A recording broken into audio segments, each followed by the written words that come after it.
Les 20 prochains ballons d'or de l'histoire du football prédits par une intelligence artificielle et je vous préviens, c'est absolument du n'importe quoi. Bon, on aurait déjà Kylian Mbappé qui le remporterait en 2025 avec le Real Madrid, suivi de Erling Haaland qui l'a pas remporté en 2023 à cause du manque de mondial et qui le remportera en 2026 avec Manchester City qui retrouverait ses lettres de noblesse la saison prochaine, Vinicius Junior qui le remporterait enfin en 2027, suivi de Jude Bellingham en 2028, ce qui montrerait peut-être une mainmise du Real Madrid sur la Ligue des Champions en tout cas ces prochaines saisons et d'être après ça dépendra aussi en 2028 en général du championnat d'Europe qui arrivera peut-être remporté par l'Angleterre, Lamine Yamal qui remporterait son premier ballon d'or en 2029, Florian Wirtz avec le Bayern en 2030, Julian Alvarez qui serait transféré au Barça en 2031 pour le gagner, Hendrik qui attendrait quand même 2032 pour le remporter avec le Real, Jamal Musiala 2033 avec le Bayern, Jude Bellingham qui le remportera à nouveau en 2034, sûrement aussi je pense avec une Coupe du Monde remportée avec l'Angleterre,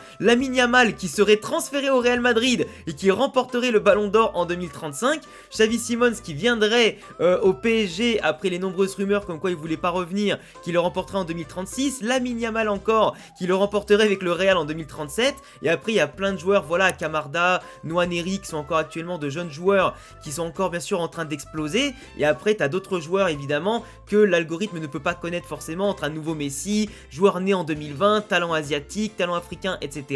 Mais en tout cas, l'intelligence artificielle est peut-être en train de nous faire une dinguerie de prédiction qui, si jamais ça se passe, ça provoquerait un certain tremblement de terre. Lamine Yamal transféré au Real Madrid, personnellement, je trouvais ça étrange. Dis-moi ce que t'en penses et n'hésite pas à t'abonner.